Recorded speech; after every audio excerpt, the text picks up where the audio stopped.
ہماری عورتیں کیا پردہ کریں گی اور ہماری لڑکیاں کیا پردہ کریں گی؟ ابھی چلے جائیے، اب تو خیر بیٹھ گئی ہوں گی، ہماری تقریر شروع ہو گئی، اس سے پہلے آپ دیکھ لیتے سڑکوں پر کیا منظر تھا۔ جلسے میں تھوڑی آئی تھی، ایسا لگ رہا تھا جیسے شادی میں جا رہی ہوں، کوئی ساڑی پہن کے، کوئی اوپر اٹھا کے ایسے چل رہی، اونچی ایڑی کی چپل پہن کے ایسے چل رہی، ایسا لگ رہا ہے جیسے یہ اپنی بہن کی شادی میں آئی ہوں۔ جلسے میں تھوڑی، ہماری بہنیں، ہماری بیٹیاں کیا پردہ کریں گی؟ اسلام لانے کے بعد ڈاکٹر شیو شکتی سروپ، جس کا آج نام اسلام الحق ہو گیا ہے، اور ان کی بیوی کا نام خدیجہ ہو گیا ہے سرسوتی سے، اور ان کی بیٹی پوجا سے آج عائشہ ہو گیا ہے اس کا نام۔ آج عائشہ پڑھنے جاتی ہے، MBBS کر رہی ہے، وہ بھی ڈاکٹری پڑھ رہی ہے، اور جس یونیورسٹی میں پڑھتی ہے، معاف کیجیے گا، اس یونیورسٹی میں نقاب لگا کے جاتی ہے، چہرہ چھپا کے جاتی ہے، آنکھ صرف کھلی ہوتی ہے، ہاتھ میں گلیوز پہنتی ہے، پیروں میں ہاتھوں میں گلیوز اور پیروں میں ساکس پہن کے جاتی ہے۔ یہ ایک غیر مسلم ڈاکٹر کی دنیا جب بدلتی ہے تو اس طریقے سے بدلی۔ ہماری بیٹیاں ڈاکٹری بھی نہیں پڑھتی ہیں، لیکن پھر بھی دینی جلسوں میں بھی آ رہی ہیں تو ننگا ناچ ناچتے ہوئے آ رہی ہیں، فیشن پرست بن کے آ رہی ہیں، لپسٹک، کریم اور پاؤڈر، سرخی اور سارے میک اپ کر کے آ رہی ہیں، اور ہماری بیٹیاں آ رہی ہیں۔ اور یہ جلسے میں سننے والے آپ جو قیامت اور فکر آخرت کے موضوع پر تقریریں سن رہے ہیں، اتنی ہمت نہیں کہ اپنی لڑکیوں کو کہہ سکیں کہ جلسے میں جا رہی ہو پردے کے ساتھ جانا، اور جلسے میں جہاں لیڈیز بیٹھی ہوں وہاں بیٹھنا تمہیں بازاروں میں گھوم کر جلیبی اور چوڑیاں خریدنے کی ضرورت نہیں ہے۔ ہم اتنے پاورفل نہیں ہیں کہ ہم اپنی بیٹیوں پر اپنی حکومت چلا سکیں۔ سننا پڑے گا، جلسے اسی لیے ہوتے ہیں تاکہ اصلاح ہو۔ بات کڑوی ضرور ہے، لیکن کبھی کبھی کڑوی دوا کھانا پڑتی ہے اگر صحیح ہونا ہے تو۔ ارے کڑوی دوا ہی نہیں، آپریشن بھی کرانا پڑتا ہے اگر زندہ رہنا ہے تو۔ اور اس معاملے میں صرف بوریو ہی نہیں، معاف کیجئے گا، یہ مت سوچئے گا کہ صرف بوریو والوں کو کہہ رہا ہوں، یہ ہر جگہ کا ایک مزاج بن چکا ہے۔ اب کل جو میرا جلسہ ہونے والا ہے پاکڑ کے علاقے میں، کیا ہے وہ نارائن کھور یا کون سی جگہ ہے وہ کیا بولتے کالکا پور وغیرہ، وہاں ادھر بھی دیکھیے گا یہی حال ہوگا۔ بہار خاص طور پہ جھارکھنڈ اور بنگال کے اندر تو میلہ لگ جاتا ہے، جلسوں میں میلہ۔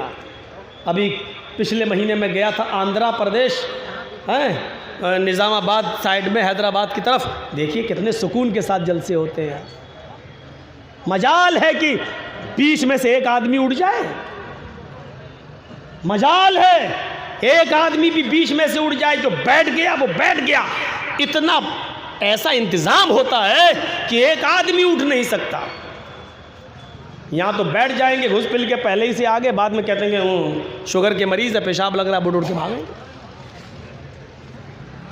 ہم نے سمجھا ہی نہیں ہے۔ صحابہ کرام اللہ کے رسول کی مجلس میں جب دعوت و تبلیغ سنتے تھے تو ان کے سروں پر بیٹھی ہوئی مکھی بھی وہ نہیں اڑایا کرتے تھے کہ کوئی بات نکل نہ جائے۔ ہمارے یہاں مزاج ثم خلقنا النطفة علقة فخلقنا العلقة مضغة، ہم نے اس نطفے کو جمع ہوا خون بنا دیا، پھر اس جمے ہوئے خون سے ہم نے گوشت کا لوتھڑا بنایا، پھر اس گوشت کے لوتھڑے سے فخلقنا المضغة عظاما، ہم نے ہڈی بنائی۔ لیجئے پانی کے ایک قطرے سے کتنی چیزیں بن رہی ہیں، پانی کی ایک بوند سے، پانی کی ایک بوند سے۔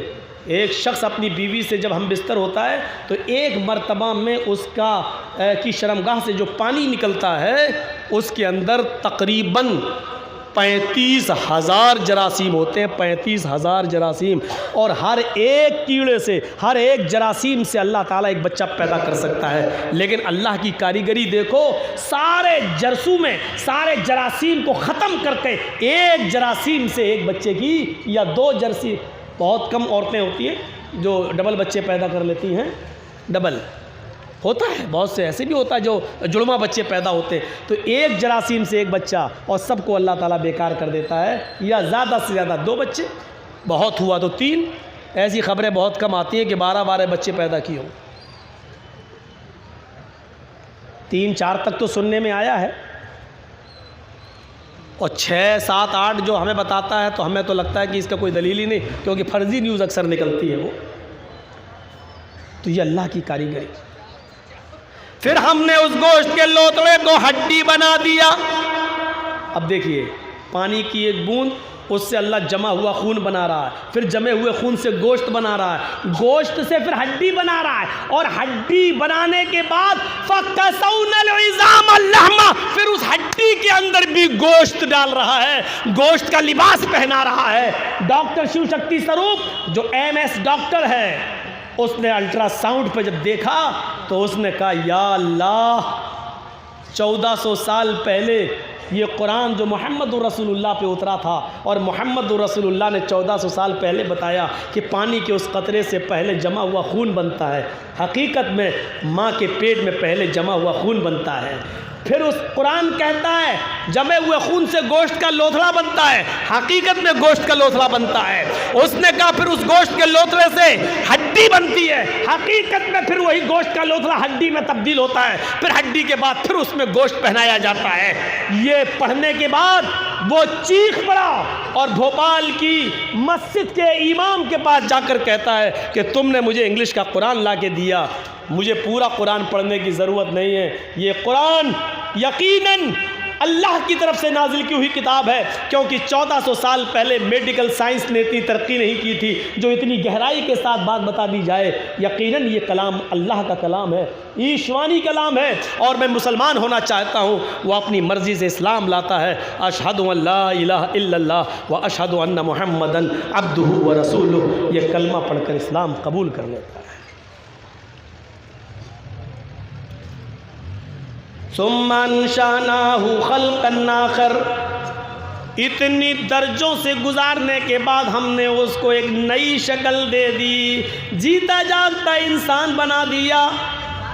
فتبارک اللہ احسن الخالقین، بڑی بابرکت ہے وہ ذات جو تمام پیدا کرنے والوں میں سب سے بہتر ہے، جو تمام پیدا کرنے والوں میں سب سے بہتر پیدا کرنے والا ہے، احسن الخالقین ہے۔ اللہ کی قدرت میں کوئی کمی کیسے آ سکتی ہے؟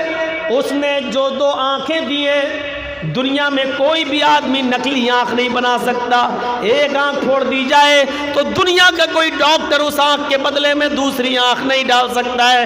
یہ الگ بات ہے کہ کسی آدمی کی لے لی جائے اور اس کے مرنے کے بعد 6 گھنٹے کے اندر اندر اس کی آنکھ لے کر اس کی آنکھ میں ڈالا جا سکتا ہے، لیکن میرے بھائیو دنیا کا کوئی ڈاکٹر ایسا نہیں ہے کہ ایک آنکھ جو پھوٹ چکی ہو اس آنکھ کو درست کر کے دکھا دے۔ دل چینج ہو سکتا ہے، دل کو بائی پاس سرجری سے اس کی دھڑکنوں کو زندہ رکھا جا سکتا ہے، لیکن دنیا میں کوئی ڈاکٹر ایسا نہیں ہے جو دل کی دھڑکن بند ہو جانے کے بعد اس میں دوبارہ دھڑکنوں کو پیدا کر دے۔ یہ تمام کاریگری اسی اللہ رب العالمین کی ہے۔ میرے بھائیوں ذرا تصور کرو ہمارے دماغوں میں کتنے تاروں کا کنیکشن ڈالا گیا اور 2 چمکتے ہوئے ٹیوب لائٹ اس نے ہمیں اور آپ کو دے دیے۔ ہماری نظر، ٹارچ جلائیے، ٹارچ کتنی دور روشنی جائے گی؟ مشکل سے یہاں سے لے کے روڈ تک۔